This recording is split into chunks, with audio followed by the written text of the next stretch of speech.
Arthur Magis, bonjour.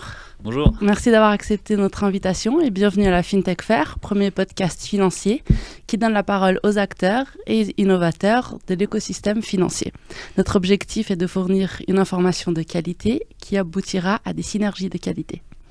Avant de commencer par vous présenter, est-ce que vous pourriez nous expliquer rapidement votre domaine ? Bonjour, ravi d'être avec vous aujourd'hui. Avec plaisir. Merci pour l'invitation et félicitations pour l'initiative. Merci. Écoutez, donc nous, on intervient dans le domaine de la transmission d'entreprise. Donc c'est le métier qui implique tous les conseils, en tout cas toutes les personnes qui interviennent sur les transactions d'entreprise. Lorsqu'un actionnaire souhaite céder son activité ou qu'un groupe souhaite se séparer d'une partie de ses activités, typiquement, ou qu'un acheteur souhaite acheter une société. Donc voilà, on fait ça pour des entreprises en Suisse. Donc on appelle ça le M&A, Merger and Acquisitions, dans le secteur. C'est un univers dans lequel il y a pas mal de gens qui interviennent. Il y a différents services qui sont actifs sur une opération. Il y a tout un écosystème de services professionnels. Nous, je dirais qu'on a une vision un peu transversale des choses parce qu'on coordonne l'ensemble du processus. Du coup, dans ce cadre-là, on interagit avec typiquement les clients, bien sûr, les sociétés, les actionnaires, le management de l'entreprise, mais aussi les banques, les avocats, les fiduciaires de l'entreprise, des avocats spécialisés en transactions d'entreprise, des cabinets d'audit qui vont aussi venir faire leur diligence sur les sociétés qu'on remet.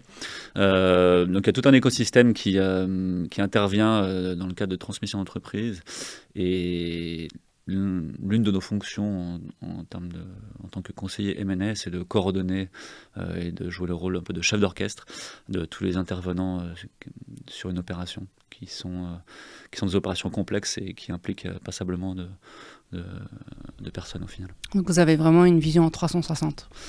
Absolument. Le principe du conseiller M&A, de lead advisor, comme on appelle, c'est vraiment d'avoir une vision de vraiment l'intégralité du projet, vraiment de l'initiation de la démarche, en passant par la phase de contact des investisseurs. On y reviendra tout à l'heure sur le processus, mais jusqu'à vraiment la conclusion. Donc, et puis même, on intervient aussi très régulièrement bien en amont auprès des entreprises pour anticiper cette démarche qui est la transmission, la vente, parce que c'est une étape souvent mûrement réfléchie et qui fait suite à des réflexions assez poussées du vendeur. Donc, il ne vend pas sa société tous les 4 matins. Donc, en général, on est à côté de lui déjà depuis très longtemps, le jour où on commence le projet.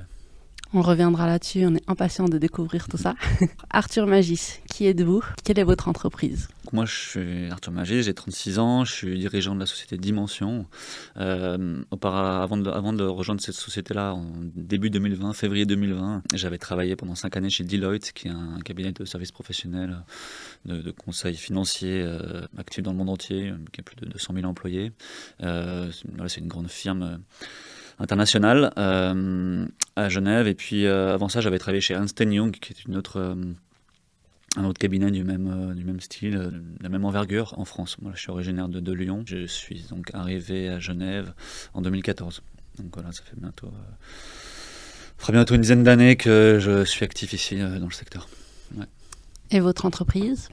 Et donc Dimension, c'est une société qui a été fondée en 1994 par Claude Romy, qui était assez précurseur à l'époque dans le conseil en transactions d'entreprise, parce que c'était un secteur qui n'était pas du tout structuré quand il a commencé. Il faisait partie en tout cas des premiers à faire ça. Et il a remis cette société à la Banque cantonale de Genève en 2015.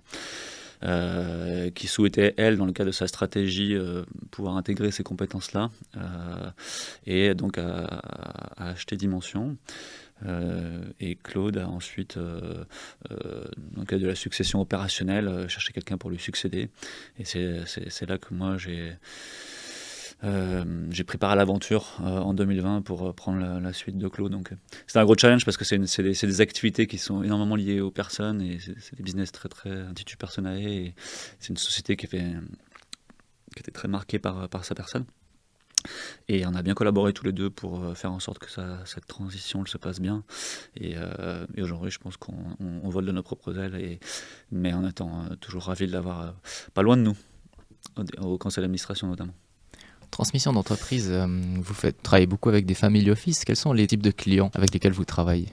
Alors ça, c'est des investisseurs typiquement plutôt. Ça peut être aussi D'accord. des vendeurs, mais parce qu'ils souvent ils ont un portefeuille d'activités qui tourne. Mais nous, nos clients, c'est plutôt les chefs d'entreprise, donc les propriétaires de PME, qui souhaitent les remettre dans différents cas de figure. Ça peut être en effet des cas de succession, départ à la retraite, pas de solution interne à la famille identifiée, ou pas de solution au sein du management identifiée également, pour pouvoir remettre la société à l'interne. Donc nous, là, on intervient pour aller chercher l'investisseur, qui peut typiquement être un family office ou un fonds de private equity, mais aussi un stratégique, donc un investisseur qui agit dans le même domaine d'activité, ou dans la même filière en tout cas, ou qui souhaite se développer dans cette filière-là. Voilà. Ça. Donc ça, c'est les acquéreurs. Les acquéreurs, nous, on peut aussi travailler, ça nous arrive aussi de travailler pour des financiers ou des family office qui souhaitent remettre une de leurs participations, par exemple. Ils sont propriétaires d'une dizaine d'activités, par exemple de 10 sociétés. Après quelques années, ça dépend des stratégies de ces fonds, mais souvent ils remettent parfois les sociétés, ils font tourner leur portefeuille, et puis dans ce cadre-là, on peut aussi les accompagner. Mais nos clients, c'est avant tout des chefs d'entreprise, des propriétaires de PME.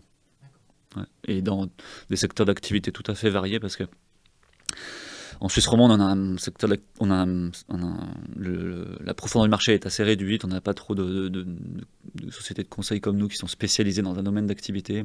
Il y a une ou deux équipes qui ont vraiment un domaine spécifique de compétences, mais sinon on est tous plutôt généralistes dans le domaine d'activité qu'on peut servir. Notre métier, c'est justement d'apprendre à bien appréhender un secteur d'activité en s'imprégnant avec le dirigeant des spécificités de celui-ci si on ne le connaît pas déjà. Et après, de le mettre en valeur, cette activité, et puis d'aller chercher la meilleure contrepartie dans des conditions de prix, mais aussi dans des conditions qualitatives, le meilleur partenaire pour la société, pour reprendre la société. Voilà, donc Dimension, c'est son métier, donc c'est le conseil en transactions d'entreprise. En gros, c'est donc on accompagne des situations à la vente d'entreprise. On accompagne aussi des acheteurs ou des groupes à acquérir des activités, des sociétés dans des domaines d'activité dans lesquels ils souhaitent se développer, dans des régions dans lesquelles ils souhaitent se développer. Donc ça, on le fait régulièrement. Et on fait également des missions plus courtes ou ponctuelles de conseil financier ou d'évaluation financière, où le plus souvent on évalue la valeur des actions des entreprises, et ça aussi dans différents cas de figure.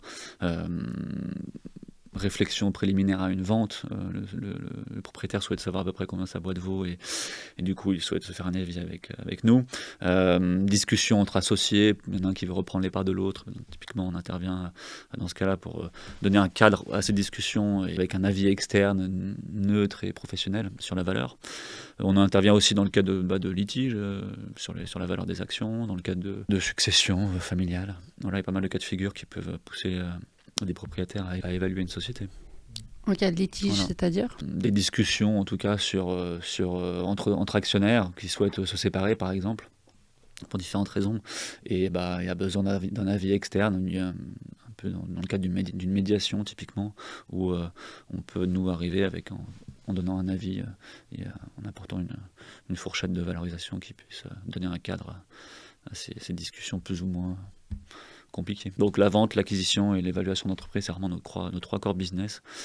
Et le savoir-faire dans lequel on développe le plus de compétences, c'est vraiment la vente d'entreprise, parce que c'est vraiment là où c'est vraiment des projets très complexes et assez longs, et qui nécessitent pas mal de savoir-faire. Et donc c'est vraiment là où on apporte le plus de valeur ajoutée aux clients. Quel est le service que vous effectuez le plus? Alors, deux notions en valeur ou en volume, on va dire.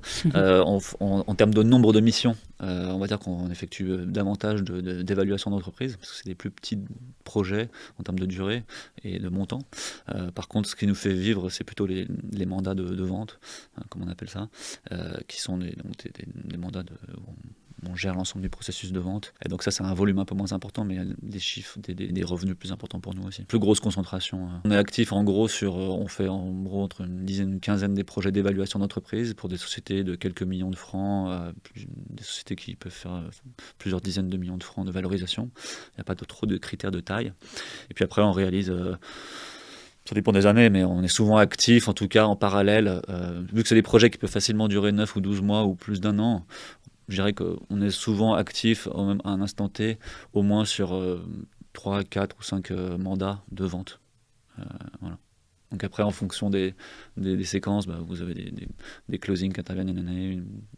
Ça peut être concentré sur une année, mais je dirais c'est à peu près 3-4 mandats par année. Mais c'est des sociétés de taille assez significative. On fait pas, nous, on n'est pas en mesure d'accompagner des sociétés de taille trop petite parce qu'on s'implique tellement sur chaque projet, on passe tellement de temps qu'après le coût de la limite de notre intervention, il va être trop important par rapport à la valeur de l'opération. Donc c'est pour ça qu'on est obligé de se positionner sur des sociétés en général d'une valeur de au moins 5 ou 10 millions de francs. Et bien au-delà. Ouais, c'était une question que j'allais vous poser justement. Donc, c'est des startups par exemple ou des fintech, comme on a la FinTech Fair. Est-ce que c'est quelque chose non, alors, vous travaillez on n'est pas beaucoup. On fait assez peu de levée de fonds pour des startups ou de business early stage. C'est vraiment un domaine à part entière, je dirais, l'écosystème du venture ou de la tech ou des startups. Et le M&A dans ce domaine-là, c'est vraiment très très spécifique. Et voilà, nous, on travaille plutôt sur des sociétés établies avec des modèles d'affaires en place. Ça ne nous empêche pas parfois ça nous empêche, on voit très très couramment des entrepreneurs et qui ont des idées tout à fait passionnantes et super excitantes. Parfois, on essaie de trouver des solutions pour essayer de les accompagner parce qu'on trouve ça vraiment intéressant et on pense qu'il y a vraiment du potentiel. Mais je dirais que c'est vraiment pas notre cœur de business. Dans le domaine financier, voilà, on voit quand même pas mal d'institutions financières qui souvent intègrent des technologies ou des compétences ou des logiciels ou des personnes en faisant des acquisitions. Ils préfèrent sécuriser une technologie, un savoir-faire en achetant la société qui est propriétaire de la techno. C'est ce qu'on voit, on le voit quand même pas mal dans le secteur financier, je pense, où il y a beaucoup d'innovation. Et quels sont les types de clients que vous avez ? Des PME, comme je vous le disais, d'une taille, c'est souvent des PME où il y a déjà plusieurs dizaines d'employés, si ce n'est pas plusieurs centaines, qui sont souvent existants depuis longtemps. C'est parfois plusieurs mêmes générations. Une des dernières transactions qu'on a faites dans le domaine du paysagisme, c'était une société familiale de la 4e génération qui ne pouvait pas remettre à la 5e, et nous on a tourné cette 5e page. Et c'était un enjeu particulièrement excitant. Et c'est toujours des responsabilités importantes quand vous donnez la page d'une histoire qui a duré presque 200 ans. Vous voulez que cette page-là, elle soit tournée correctement. Et c'est des enjeux toujours énormes qu'on doit porter. Ouais. Ça doit être difficile dans ce cas-là et d'autres de vouloir transmettre aux prochaines générations qui, elles, ne veulent pas reprendre le flambeau. Comment ça se passe ? Voilà, il y a plein de cas de figure où ça arrive, hein, c'est clair. En plus, c'est un changement un peu générationnel où aujourd'hui, vous avez peut-être vu vos parents beaucoup travailler, et puis même si c'est des sociétés qui marchent très bien, ça peut peut-être ne pas trop vous attirer d'avoir le même mode de vie. On voit pas mal de cas de figure comme ça, où il n'y a tout simplement pas de solution, il n'y a pas de compétences disponibles au sein de la famille pour reprendre la gestion d'une société, ce qui est quand même quelque chose de délicat. C'est typiquement dans ces cas-là où on se tourne vers nous, parce que quand il y a déjà une solution identifiée avec le management ou avec un de ses enfants, nous on a un peu moins de valeur ajoutée à apporter parce que on va pouvoir éventuellement valoriser la société ou apporter un peu de conseil dans ces discussions-là, mais il n'y a pas besoin d'aller chercher un investisseur extérieur avec de la documentation qui aura été préparée et en confrontant les différentes offres qu'on peut obtenir, en négociant pour le vendeur les conditions auprès de différents acquéreurs potentiels. Et donc nous c'est des cas de figure où du coup on intervient moins quand il y a déjà une solution interne qui est identifiée, mais on va plutôt nous intervenir quand justement il faut aller s'ouvrir vers le marché.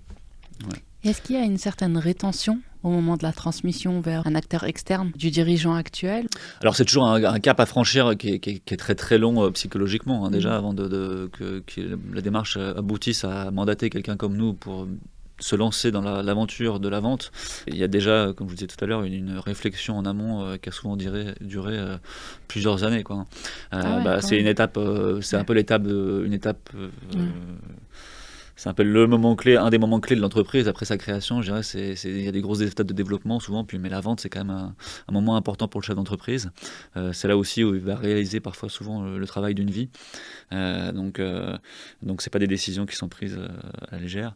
Et donc oui, il y a toujours un élément émotionnel, affectif, hyper important. Et on voit que les transactions qui ont le plus de succès ou qui sont le plus simples à réaliser, c'est quand le dirigeant est arrivé à prendre le recul suffisant et à nous laisser aussi suffisamment les coups des franches pour gérer le projet pour lui, servir ses intérêts, sans qu'il y ait trop d'affect et d'émotions qui rentrent en question. Parce que l'acheteur, lui, tout ça, l'émotionnel, ça, à la fin, ça le regarde peu et il ne faut pas que ça perturbe trop le processus. Ben voilà, l'investisseur prend aussi beaucoup de risques quand il achète une société. Donc c'est toujours un élément hyper important et il faut arriver du coup à un stade de maturité dans cette décision-là suffisant pour qu'elle soit prise et dans des conditions saines. Et une fois que la transmission a été faite, est-ce que c'est parfois, vous avez remarqué des cas où c'était difficile pour l'ancien propriétaire de partir. De partir. Parfois, il n'y a pas vraiment le choix. Mais souvent, ce qu'on voit, c'est que les acheteurs, ils sont toujours plutôt ouverts à ce qu'il y ait vraiment une transition saine qui s'opère, souvent même la plus longue possible. Les investisseurs financiers ont même souvent besoin qu'il y ait un management qui s'occupe de la société parce qu'ils sont assez peu impliqués en général dans l'opérationnel du quotidien de l'entreprise. Donc il y a en tout cas toujours besoin d'avoir un management fort. Souvent c'est des acheteurs, ils achètent avant tout des équipes de management dans lesquelles ils ont confiance pour au moins maintenir et si ce n'est développer les affaires. Toujours besoin des forces vives. Donc si les forces vives c'est le propriétaire, et ben il faut qu'il y ait une transition qui se fasse avec quelqu'un et donc il faut que ça soit anticipé. Faut qu'il y ait une durée suffisamment longue de transition qui soit faite. Mais oui, vous avez des cas de figure où les vendeurs ne veulent pas trop partir parce qu'ils sont passionnés par leur métier, mais souvent quand il y a une transaction, les choses sont déjà, sont en tout cas prévues, et le timing de sortie, s'il est progressif, il est déjà encadré. Ouais, puis je pense que ça prend quelques mois en tout cas pour se faire, donc aussi la personne a le temps de s'y faire psychologiquement. Le processus, voilà, il y a une montée en puissance dans le processus et on a le temps exactement de s'y préparer. Ouais. Je dirais que le cas où le propriétaire a souvent du mal à partir et à lâcher le navire, c'est plutôt des transmissions internes, je pense. Ou quand il remet par exemple à ses enfants ou à des dirigeants, il garde souvent son bureau et puis il peut venir tous les jours et parfois il continue d'interagir et d'être actif à plus ou moins grand niveau. Mais c'est plutôt dans ces cas de figure-là, je pense, où on voit ça qu'il y a un peu de mal à partir. Après, quand c'est un acheteur externe, souvent, il n'y a pas trop le choix, quoi. Les choses sont prévues. Et c'est quoi les raisons de transmission, à part l'âge ? Vous avez quelqu'un qui a développé un business qui a une certaine valeur et qui souhaite réaliser la valeur. Ça peut être ça, si c'est pas l'âge. Ça peut être la volonté de voir autre chose aussi. Ça peut être la fatigue, parce que c'est difficile. Quand vous avez une boîte pendant 10-15 ans, même si vous n'avez pas l'âge de la retraite, vous pouvez avoir fait le tour. Et la volonté d'aller vers d'autres horizons. Ça peut être des difficultés financières qui se sont présentées à un moment donné. C'est assez varié. La volonté de pérenniser, je pense aussi, c'est quelque chose. Et on a souvent... on a aussi pas mal ce type d'opération où on fait rentrer un investisseur, qui va pas forcément racheter l'intégralité du business, mais un investisseur d'une taille beaucoup plus importante par exemple, mais qui du coup va pouvoir, si le chef d'entreprise a un problème un jour, assurer la suite, et dans ce cas-là, c'est vrai que ça apporte un soutien institutionnel, ou en tout cas voilà, ça pérennise l'activité. Si vous avez un des actionnaires qui est un groupe beaucoup plus gros, ça viabilise quand même le modèle. Dans quel domaine il y a le plus de transmissions qui sont faites ? Bonne question. Il y a des domaines en effet où il y a plus d'activités que d'autres, des tendances comme ça. Il y a des domaines qui se consolident, on dit en fait, dans notre métier, où c'est souvent des domaines qui sont assez atomisés avec plein de petits acteurs, et il y a un jour quand ce domaine arrive à maturité, les sociétés sont un peu développées et elles commencent à se concentrer. Il y a des groupes qui commencent à se constituer et souvent ils achètent des plus petits pour grossir. Et donc ça, on l'observe typiquement en ce moment dans l'IT, dans la sécurité informatique, en tout cas dans tout le secteur IT, on en voit quand même pas mal de choses en ce moment. Vous avez quand même pas mal d'appétit aussi dans le domaine de la santé, ce qui touche à cela. Dans le secteur des services immobiliers et des services en général, il y a quand même toujours passablement de transactions. Dans tous les secteurs d'activité, l'énergie, la distribution. Mais c'est vrai que les domaines que j'ai cités sont des domaines dans lesquels on voit quand même pas mal d'opérations. Est-ce que c'est des domaines qui ressortent plus chez vos clients aussi? Ouais, ça c'est se des ressent domaines dans dans lesquels votre nous, activité. on voit qu'on a effectué pas mal de transactions dans ce domaine-là. Ouais. Mais des confrères aussi sont assez actifs là-dedans parce qu'il y a un volume, parce que une part du marché est constituée de plus de ces activités-là, quoi. Donc c'est des trends assez longs, mais c'est des trends, des tendances qui sont comme ça. Ça a commencé quand, cette trend? Ces acquisitions qui se passent davantage dans les domaines IT, santé, services immobiliers? Ouais, alors ça, chacun d'eux, je ne saurais pas vous dire, mais le service dans les transactions dans l'IT, c'est qu'il y a plein d'innovations, il y a plein d'activités qui se développent, il y a plein de secteurs d'activités qui s'ouvrent, et mécaniquement, à la fin, ça fait que ça crée des pôles de compétences et dans lesquels il y a besoin de se concentrer. Et voilà, c'est parce que c'est les secteurs, en tout cas le secteur IT, c'est le secteur où il y a beaucoup d'innovations, et il y a un enjeu aussi stratégique, un enjeu de développement, vu que c'est des secteurs qui sont assez attractifs parce que des perspectives de développement importantes, eh bien, il y a aussi l'appétit des investisseurs. Les secteurs qui sont un peu moins attractifs en termes de perspectives, mécaniquement, on observe un peu moins de transactions parce que les investisseurs sont un peu moins là. Est-ce que vous êtes d'accord quand on dit que finalement, quand on investit d'abord dans les personnes avant l'entreprise? Ouais, c'est ce que je vous disais tout à l'heure. Souvent, les investisseurs achètent avant tout une équipe de management dans laquelle ils ont confiance. Ça, c'est un peu la base. Et ensuite, ils achètent un modèle d'affaires. Le modèle d'affaires, il peut être cassé rapidement dans une entreprise si le management n'est pas compétent. C'est très différent que quand vous achetez un bien immobilier où même s'il n'est pas loué, il gardera quand même une valeur foncière. Une entreprise, elle vaut 10 un jour, mais très rapidement, elle peut valoir 0 au final si elle est mal gérée. Et comment ça se passe quand c'est une entreprise d'une plus grande taille? Une fois que le rachat s'est fait, comment ça se passe en interne avec les employés? Est-ce qu'il faut les briefer? Est-ce qu'il y a une résistance? On sait que les gens n'aiment pas trop le changement. L'intégration, c'est toujours un enjeu très important pour que le projet en fait soit une réussite à la fin. Le projet, ça peut être une réussite parce que le vendeur a fait une belle opération financière, mais ça c'est court-termiste et ça intéresse que le vendeur, enfin, on va dire.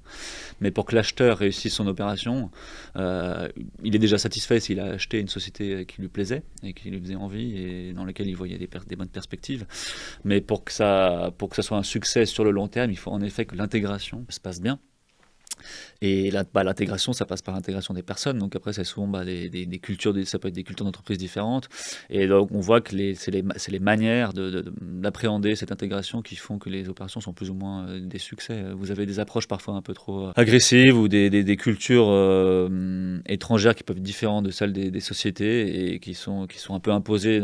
Et souvent, on voit que ces cas de figure-là ne sont pas les histoires qui ont le plus de succès. Alors que quand on a tendance à laisser un modèle d'affaires et une culture qui fonctionnait en place en apportant un savoir-faire, parce que souvent c'est des groupes qui apportent quand même des choses, les acheteurs, des synergies ou des compétences ou des ressources, en apportant ce qu'ils peuvent apporter, c'est là où ça fonctionne le mieux, et en laissant aussi les gens faire ce qu'ils faisaient avant avec succès. Donc l'intégration c'est un enjeu aussi très important. Ouais. C'est qui des acheteurs en général? Est-ce qu'il y a un type? Alors il y a en gros deux typologies d'acheteurs. Des stratégiques, des gens donc, de la filière ou des gens qui s'intéressent à cette filière, donc des entreprises qui sont plus ou moins proches du domaine d'activité en question.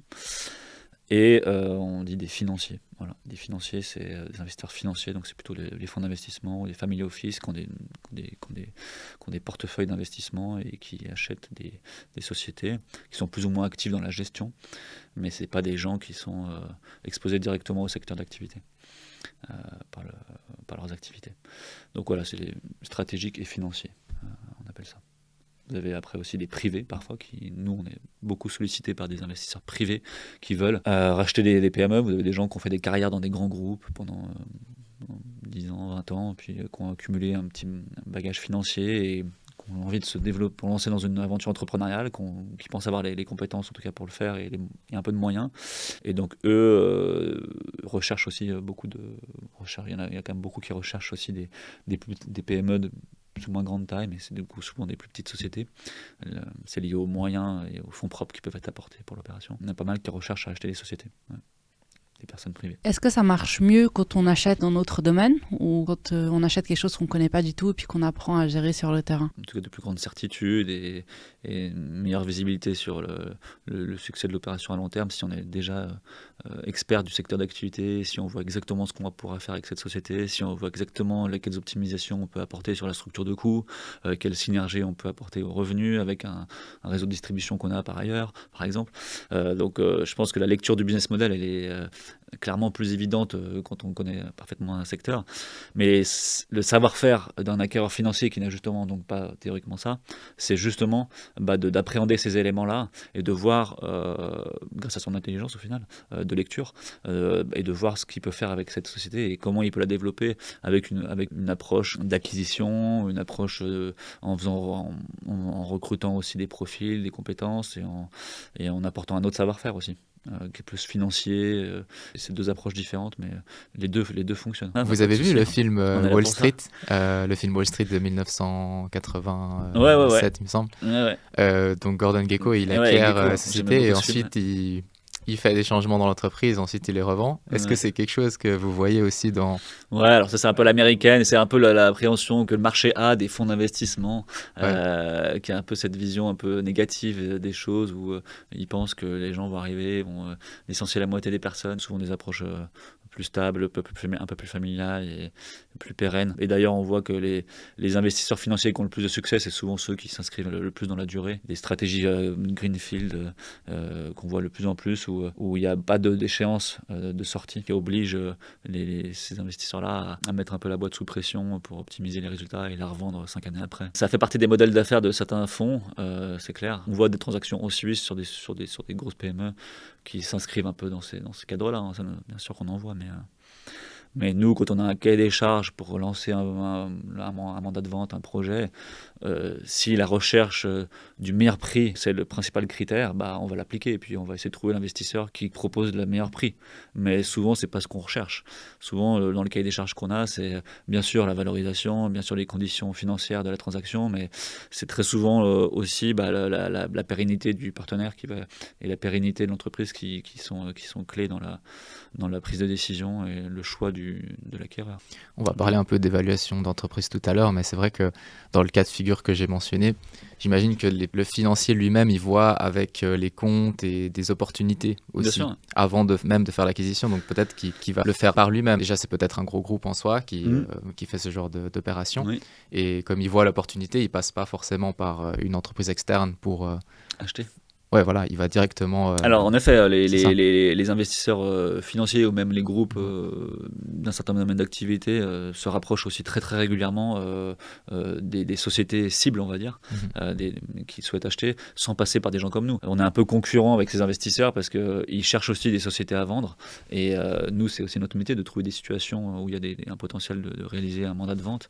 Et on a une grande partie du marché qui est aujourd'hui, en tout cas en Suisse, trusté par des investisseurs comme ça, ou transactions qui se font en direct entre un acheteur et un vendeur, sans forcément qu'il y ait un intermédiaire comme nous qui intervienne. Le marché en Suisse romande, en tout cas, il est pas encore très très sophistiqué et pas encore très très mature au niveau des conseils. On voit quand même de plus en plus de transactions où il y a des M&A comme nous, il y a des conseils, mais il y a encore énormément de transactions qui se font de gré à gré. Nous, on pense que c'est dommage en tout cas pour les vendeurs.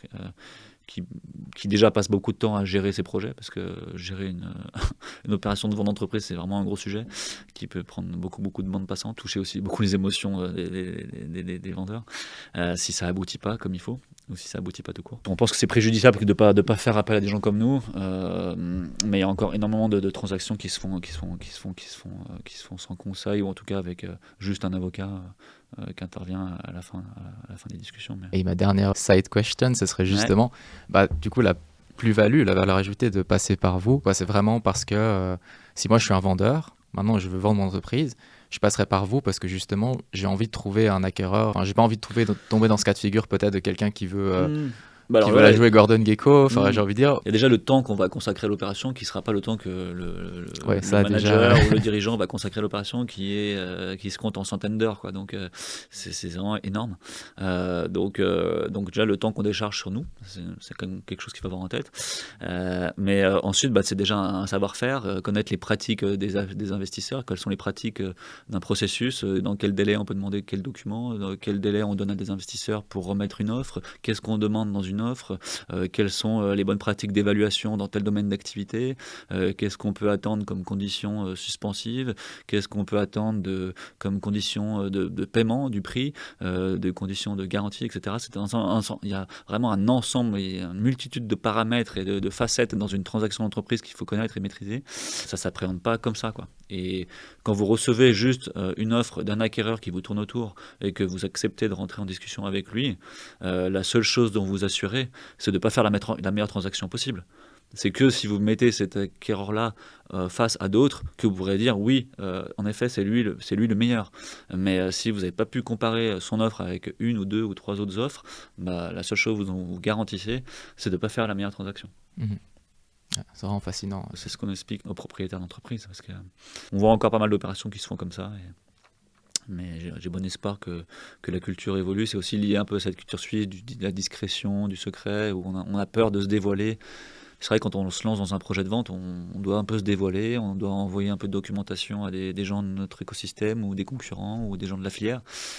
Mais à un moment donné, on est obligé de passer par là. Donc c'est à nous aussi de gérer la confidentialité de tout ça, pour faire en sorte que ça soit pas préjudiciable pour la société. Mais on est convaincu de la valeur ajoutée que notre travail apporte. Et nous, on voit d'ailleurs souvent les conditions dans lesquelles on aboutit dans les transactions sur lesquelles on travaille par rapport aux conditions qu'on discutait au début, ou en tout cas des attentes que le vendeur pouvait avoir avec une lecture froide des états financiers. Le travail qu'on va faire sur les états financiers, le travail de présentation qu'on va faire, et mettre un peu de pression dans le processus, mettre un peu de compétition dans le processus, ça permet vraiment d'améliorer grandement les résultats par rapport aux discussions de départ, notamment sur les critères de valorisation qu'on pouvait avoir. Justement, comment vous faites quand vous avez une entreprise qui souhaiterait être vendue? Comment vous faites pour trouver les éventuels acquéreurs? Alors déjà, trouver les acquéreurs, c'est une chose, mais il faut déjà trouver le vendeur. Ça, c'est déjà une étape importante pour des gens comme nous, pour des conseillers M&A. Alors, c'est étroitement lié au réseau de la société, au réseau des gens qui comme nous, qui doivent avoir un réseau important de chefs d'entreprise. Beaucoup de démarches aussi auprès des chefs d'entreprise pour déjà trouver les situations de vente, gagner le mandat, et puis après, on commence le mandat de vente, et là, on prépare de la documentation sur la société pour l'adresser à des investisseurs. Donc il y a déjà, avant de contacter les investisseurs, on va déjà préparer pas mal de documents, notamment un document de présentation très détaillé qu'on va devoir adresser à une liste d'investisseurs. Ces investisseurs-là, on va également devoir les identifier, en effet. Et comment on fait ? Alors déjà, on ne se cantonne jamais à une approche locale ou cantonale ou nationale, sauf si c'est partie du cahier des charges. Le vendeur veut absolument vendre à un Suisse, mais c'est assez rarement le cas. On ouvre toujours le champ en fait, à un niveau global où on va chercher l'investisseur là où il se situe, quoi. Dans le monde, presque, j'ai envie de dire. C'est plutôt souvent des investisseurs européens, mais il y a un grand intérêt en tout cas pour les investisseurs pour la Suisse. Et donc, comment on fait ? Alors déjà, on s'appuie sur les connaissances du chef d'entreprise. On n'a en général pas vocation à connaître le chef d'entreprise, connaître le secteur de la société mieux que le chef d'entreprise. Donc, il nous apporte aussi souvent ses contacts, ses connaissances. Il a parfois déjà été contacté par des investisseurs dans le passé. Il a souvent en tout cas des bonnes idées et des idées pertinentes à considérer pour la liste d'investisseurs.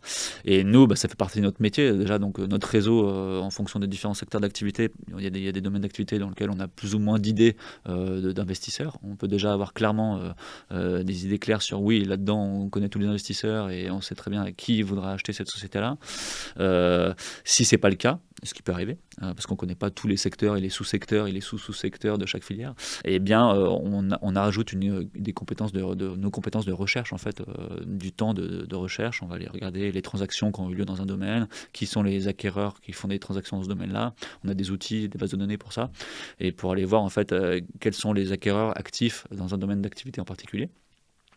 Et si avec ça, on pense ne pas encore être exhaustif, on a aussi un réseau de confrères qui sont, eux, des banques d'affaires plus internationales que nous, qui sont capables d'apporter également des capacités d'accès à des marchés ou des secteurs d'activité en particulier. Mais c'est rarement le cas qu'on ait besoin de solliciter ces personnes-là. Et faisant partie d'un groupe bancaire, la Banque cantonale de Genève, qui est une banque aussi avec un dispositif international en Asie et en France notamment, on peut aussi bénéficier de leur réseau et de leurs investisseurs. Cette étape de recherche, elle doit être assez intéressante. Ah bien sûr.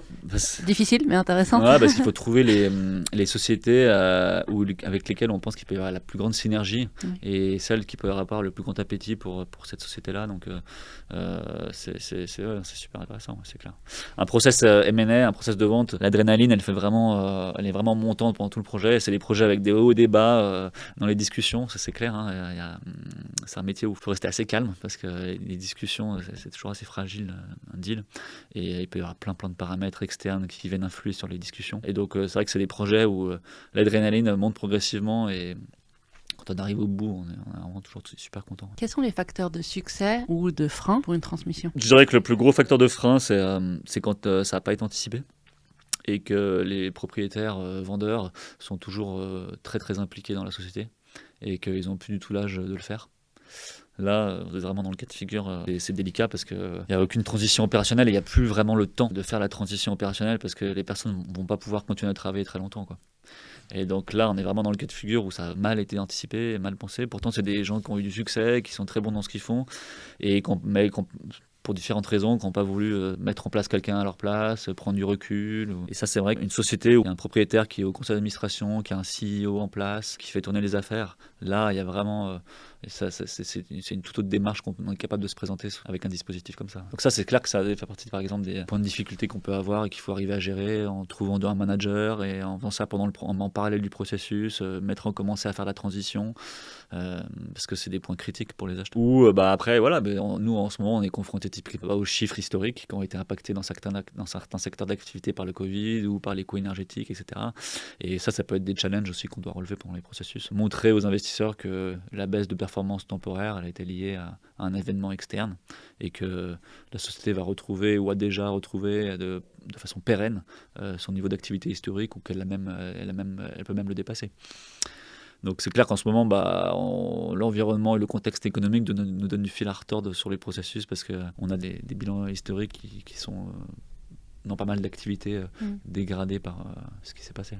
Oh, c'est vrai, suite au Covid, il y a eu plus de transmission. Il y a eu un frein énorme, les premières vagues là, où tout s'est arrêté. Il s'est passé plus rien et du coup ça s'est un peu accumulé au final. Alors il y a plein de deals qui ont pété et qui sont arrêtés et les gens ont jeté l'éponge et où les conditions de valorisation avaient changé, les investisseurs étaient plus prêts à payer le même prix et les vendeurs n'étaient pas prêts à vendre à moins cher. Donc ces transactions-là, elles se sont arrêtées. Il y en a plein qui se sont reportées et c'est vrai que du coup fin 2020, il y avait eu une grosse accumulation de transactions qui ont été annoncées. 2021, après ça s'est pas mal porté aussi. Et puis en ce moment, on est sur un train à peu près normal, je dirais. Oui, c'est sûr que ça a impacté le domaine. Il n'y a pas eu plus de transactions, par contre, je dirais, de ce fait-là, quoi. Et si on se positionne du côté de l'investisseur ? Quels sont les points importants pour lui ? Quand vous disiez tout à l'heure que vous préparez justement les documents, etc., quelles sont les informations que vous allez mettre en avant ? Bon, lui, il veut bien évidemment une entreprise qui roule. Qu'est-ce qu'il va regarder ? C'est quoi les subtilités ? Lui, il va regarder les synergies qu'il peut avoir, ce qu'il peut apporter, et quelle synergie il peut activer en achetant cette société, si c'est un acteur d'un domaine proche. Sinon, c'est clair que le modèle d'affaires, c'est quelque chose souvent quand même qui est clé. Hein. C'est qu'elle roule au niveau opérationnel. Comme je disais, c'est un peu fondamental. Mais que son modèle d'affaires soit attractif et que sa rentabilité au final et la rentabilité future de la société soit pérenne et que la valorisation soit en ligne avec les attentes du vendeur. Il faut arriver à matcher, à faire converger les attentes de valeur d'un vendeur et la valorisation et le prix qu'est prêt à payer un acheteur. Donc nous, dans un document de vente, il y a souvent une partie financière qui est très détaillée. Chez Dimension et en tout cas dans les gens qui font du M&A un peu comme nous pour des deals un peu d'une certaine taille. On fait des documents de vente assez détaillés, qui peuvent être même sur une société d'une dizaine de millions de francs, des documents qui peuvent faire 40-50 pages de présentation. Ces investisseurs-là, là-dedans, ils vont trouver l'organisation, le dispositif commercial, l'organisation opérationnelle, toute une section financière, les perspectives de développement, le business plan, comment ce business plan il a été préparé, les projets, les références commerciales, le réseau de fournisseurs. Voilà, vraiment tout le modèle d'affaires doit vraiment être détaillé, disséqué et présenté pour que, en fait, juste avec ce document-là, sans même que les investisseurs aient pu même rencontrer ou visiter la société, on peut déjà avoir une marque d'intérêt avec une offre en fait indicative, rien que sur la base de ce document-là. En fait, quand on contacte une vingtaine ou une trentaine d'investisseurs, on ne va pas organiser 30 visites, quoi. Pour la confidentialité, ça ne joue pas du tout. Et puis, mécaniquement parlant, opérationnellement parlant, c'est assez compliqué de le faire. Donc, c'est pour ça qu'en général, dans un processus M&A classique d'une certaine taille, on envoie un info-mémo, qui est un document d'une 50aine de pages qui présente la boîte. Et sur cette base-là, normalement, s'il est bien fait, les investisseurs vont pouvoir se positionner avec une offre détaillée, robuste, qui pourra être prise en compte par les vendeurs et par nous, et sélectionner telle ou telle offre pour aller de l'avant vers la phase suivante. Voilà ce qu'on tend à présenter dans un document de vente. Mais j'imagine, selon les types d'investisseurs, comme vous disiez tout à l'heure, ils doivent avoir certains points qu'ils regardent plus que d'autres. Ouais, alors si vous contactez les investisseurs qui connaissent parfaitement la branche, vous n'avez pas besoin de leur expliquer une boîte fabricant de pièces, il n'y a pas besoin qu'on lui explique comment fabrique des pièces. Donc quand vous savez que la boîte, vous allez plutôt la vendre à des stratégiques, vous n'avez pas besoin de toute l'explication sur le métier, je dirais. Vous avez en tout cas besoin de moins insister. Il y a toujours besoin de présenter les choses, mais on est moins obligé de tout reprendre. Par contre, quand c'est une société qui peut s'adresser à des investisseurs financiers, là c'est vrai qu'on rentre beaucoup plus dans le détail, le modèle d'affaires, sur l'opérationnel, sur l'organisation, sur le métier de la société, pour que ces gens-là qui ne sont pas dans le domaine d'activité puissent vraiment bien l'appréhender à la lecture du document. Et est-ce qu'ils vont regarder surtout le potentiel d'évolution de l'entreprise pour vraiment, bon ça c'est plus du côté évaluation du coup, finalement c'est basé là-dessus? C'est clé parce que la performance historique c'est bien, mais un investisseur il n'achète pas de la performance historique, il veut que ce qu'il achète ça continue, parce que sinon il a perdu son argent. Il faut que le modèle d'affaires il apporte une certaine garantie sur ce qui va se passer les prochaines années pour que l'investisseur il puisse au moins rentabiliser son investissement et puis même gagner de l'argent avec cet investissement. Donc c'est sûr que les perspectives c'est fondamental dans son analyse.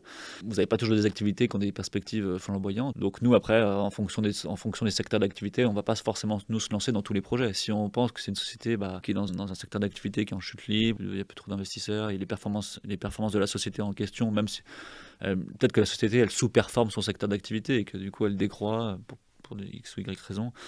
Si on voit que le trend il est baissier et qu'il n'y a pas vraiment de choses en place pour que ça s'inverse, on va pas pouvoir les vendre n'importe quoi à des investisseurs. Donc nous, on va peut-être pas nécessairement prendre ce projet-là et le faire parce qu'on aura du mal à la vendre en fait, la société.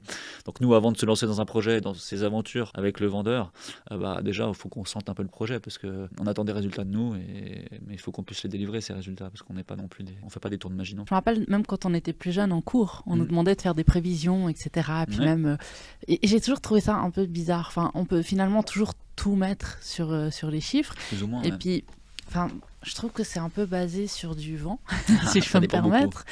Dans le sens, si vous prenez une entreprise, donc là vous avez dit, il y a des entreprises qui sont plutôt sur une tendance descendante, et là il y a peu de chances que ça évolue, ou en tout cas difficilement, mais sur des entreprises qui sont, on va dire, normales, qui continuent leur activité de manière normale, comment est-ce qu'on peut prévoir une future ascension et une évolution par la suite? Enfin, sur quoi on se base finalement? Parce que, une fois de plus, on peut faire des prévisions autant qu'on veut.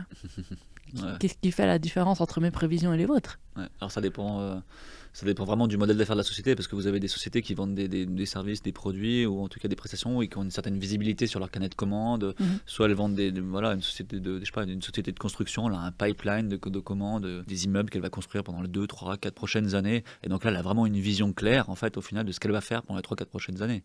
Vous avez d'autres métiers qui sont plus...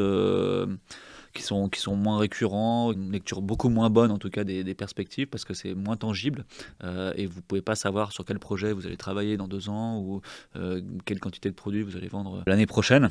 Dans ce cas-là, c'est plus l'analyse historique qui va nous dire, on pense que, étant donné que la société, ça fait 5 ans ou 10 ans ou 20 ans qu'elle fait ça, pourquoi elle arrêterait de le faire dans les prochaines années? Donc, dans ces cas-là, on ne va pas d'un coup mettre en place des perspectives croissantes et qui seraient fondées sur rien. C'est clair, on va plutôt présenter un business plan qui est en ligne avec le trend de la société, en étayant sur le fait que le management en place, il est capable de délivrer ça, qu'il y a telle et telle actions commerciales qui sont en place pour appuyer le développement des ventes, etc. Mais quand vous avez aucun élément tangible, vous ne pouvez pas faire raconter n'importe quoi aux chiffres, ça c'est clair. Par contre, quand vous avez une société qui rentre des contrats et qui lui assure des revenus pour les 3, 4 prochaines années ou 5 prochaines années, et que ces contrats, elle est en train d'en signer plein, par exemple, en ce moment, et vous êtes capable de dire au client, ok, mon chiffre d'affaires, j'ai prévu qu'il augmente énormément, mais en fait, c'est backé au franc le franc par des contrats précis.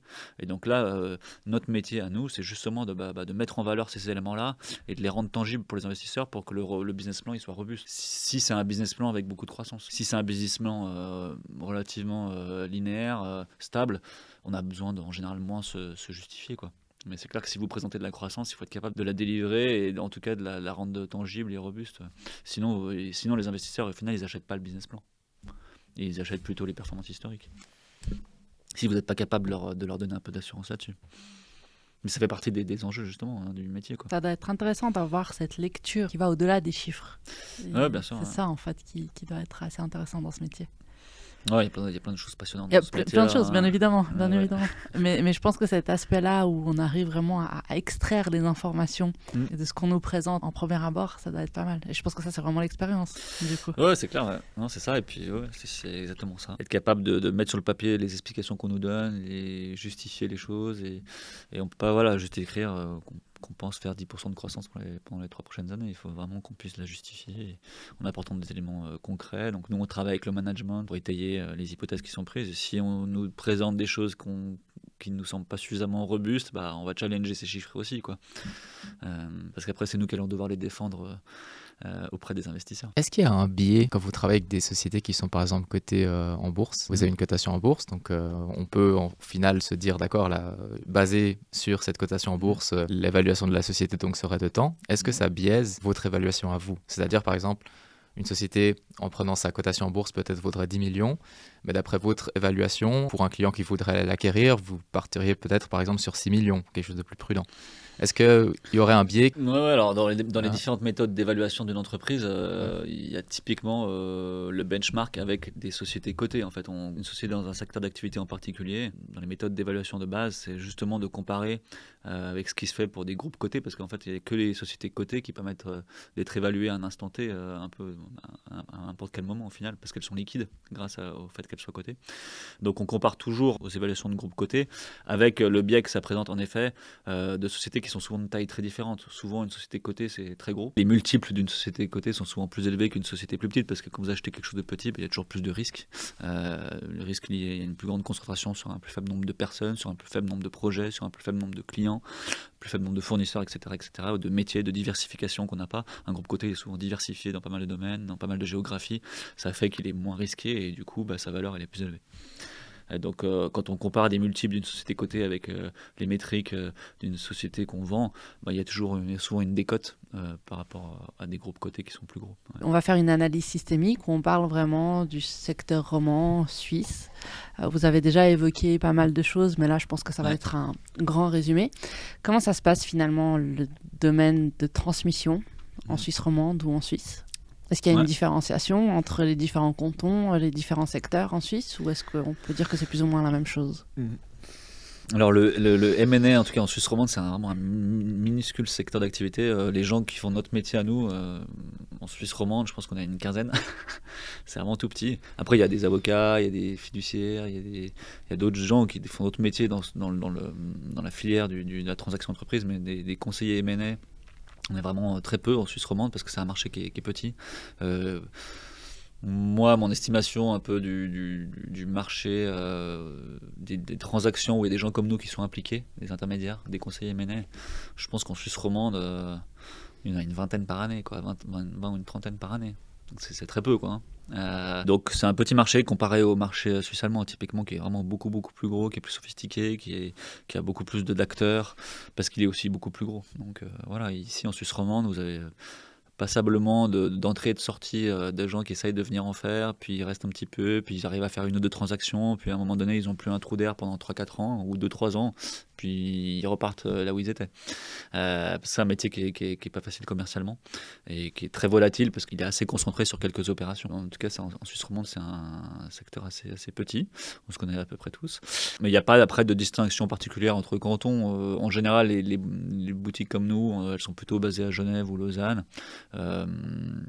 Il y a en fait assez peu d'ailleurs d'acteurs, de one-man show, ou de gens seuls, de gens avec certaines expériences qui conseillent leur réseau et qui ont des structures du coup vraiment légères en termes de coûts et de structures, qui sont seuls. On est assez peu en fait à avoir des équipes de 2, 3 ou 4 ou 5 personnes dans le marché ici. Alors qu'en Suisse alémanique, il y a vraiment un grand nombre d'acteurs. Ouais. Et donc, on est plutôt localisé à Lausanne ou à Genève, mais c'est des acteurs qui couvrent la Suisse romande en général. On couvre toute la Suisse romande. Ouais. Nous, on est basé à Lausanne, dimension, qu'on rayonne très très bien jusqu'à Fribourg, canton du Jura, canton de Neuchâtel, Valais, canton de Vaud évidemment. Et puis, c'est clair que depuis qu'on a intégré le giron de la Banque cantonale de Genève, on est aussi passablement actif à Genève. J'ai aussi l'impression qu'il y a moins de transmission, vous me direz si c'est juste ou faux, mais j'ai l'impression qu'il y a moins de transmission parce que les PME, on a tendance à les garder plus longtemps. Je ne sais pas s'il y en a moins, je pense qu'il y en a plutôt plus parce qu'il y a une vague de succession avec les papy boomers qui doivent pas mal remettre leur société. C'est un trend qui doit commencer, alors tout le monde un peu attend cette vague de dizaines de milliers d'entreprises à remettre, on voit toujours ces chiffres.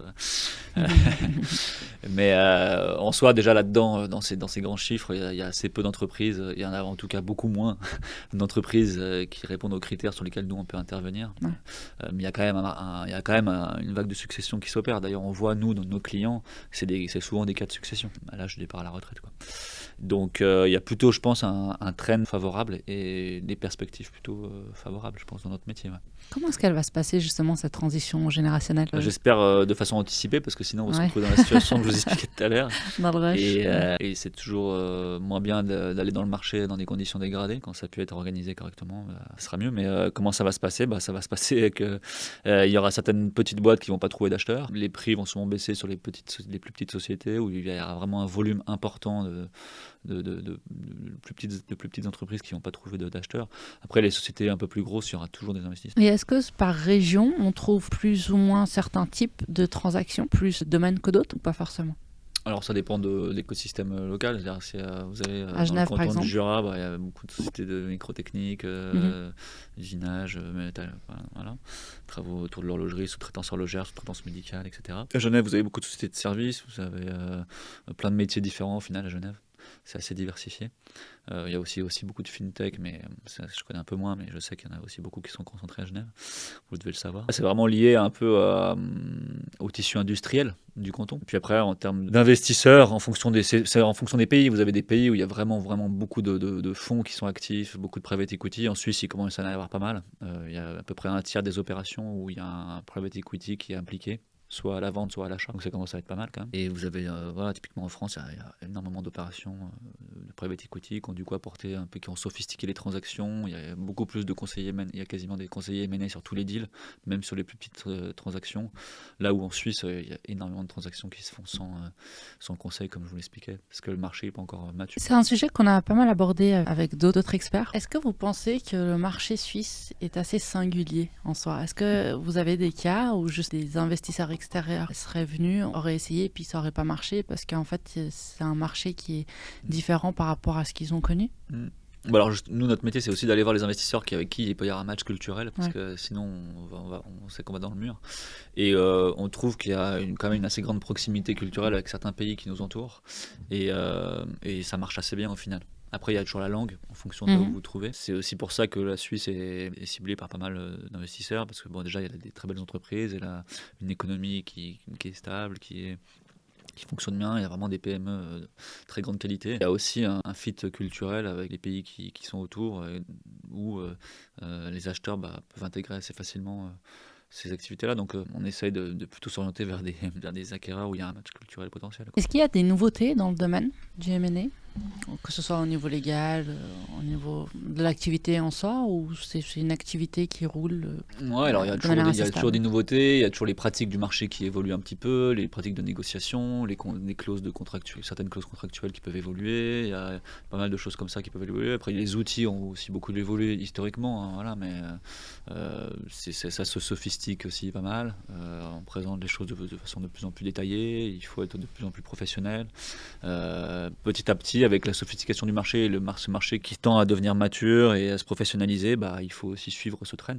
Et c'est pour ça que nous on est là au final.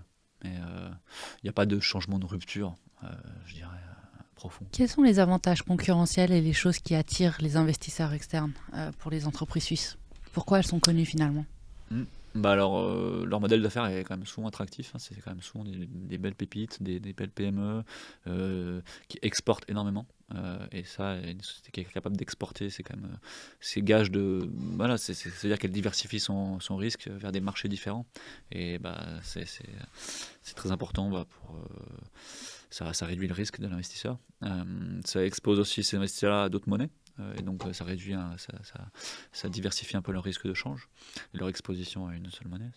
Mais elles vont surtout chercher des savoir-faire, des pépites. Donc on voulait aborder un petit peu avec vous les tendances de marché pour une vision un peu plus long terme de ce qui se passe. Donc on a parlé déjà un peu des générations futures, de cette tendance qui n'est pas encore arrivée, mais qui va peut-être arriver dans les années à venir. Comment percevez-vous l'évolution du marché dans les années à venir ? Voilà, il y a un trend de fond qui devrait s'opérer, ça, c'est clair. Je pense que, comme je disais avant, le marché, en tout cas suisse, il va continuer de se sophistiquer. Il y a des investisseurs qui sont de plus en plus professionnels. Il va y avoir aussi une prise de conscience, je pense, des propriétaires de la valeur ajoutée que les intermédiaires, des conseils, les différentes personnes qui peuvent interagir dans une transaction, elles apportent de la valeur ajoutée et tout en conservant la discrétion de l'opération. Donc ça, petit à petit, je pense, ça rentrera dans les mœurs. C'est un métier de bouche à oreille, donc quand vous avez du succès avec un chef d'entreprise, il va aussi en parler avec ses confrères, ses amis qui sont aussi des chefs d'entreprise et qui vont comprendre mieux la valeur ajoutée que vous avez à apporter à leur connaissance. Donc petit à petit, on rentre comme ça. Je pense qu'on sera impliqué sur de plus en plus d'opérations. Vous pensez que cette transmission générationnelle, elle va se faire sur combien d'années encore ? Là, ça a déjà un peu commencé. Et normalement, il y a, je pense, une dizaine d'années, une quinzaine d'années. Ouais, sur les 10 prochaines années. Ouais. Comme on parle des générations, est-ce qu'il y a une approche différente ? Donc la génération silencieuse fonde une entreprise. Ensuite, les boomers reprennent. Ouais. Maintenant, les millennials reprennent. Ouais. Est-ce qu'il y a une différence ? Comment ça se passe ? Est-ce qu'ils cherchent d'autres types d'entreprises ? Est-ce qu'ils se comportent différemment ? Maintenant, c'est clair que les choses évoluent, il y a toujours des approches différentes. Et vous avez d'ailleurs pas mal de millennials qui ne sont pas intéressés par ces challenges-là parce que trop compliqués et puis qui veulent faire des choses plus cool. Vous en avez aussi qui sont super entrepreneurs et qui ont plein d'idées et qui ont plein de velléités d'acquisition et de reprendre des business aussi. Il y a vraiment de tout. Mais c'est clair que dans l'approche, vous pouvez avoir... C'est assez varié. Je n'arriverai pas à ressortir de trend. Déjà, nous, sur les transactions sur lesquelles on intervient, nos investisseurs, c'est pas forcément des millennials, quoi. C'est plutôt dans les transmissions internes. Vous avez la génération suivante qui reprend. Nous, on n'intervient pas ici, comme je disais. Et oui, vous avez souvent des nouvelles approches, mais qui sont souvent pour moi bénéfiques pour la boîte, hein, parce que vous avez une nouvelle énergie, vous avez des gens qui sont en ligne et qui comprennent peut-être mieux aussi le marché, comment il est fait aujourd'hui, donc normalement ça apporte aussi quelque chose, quoi.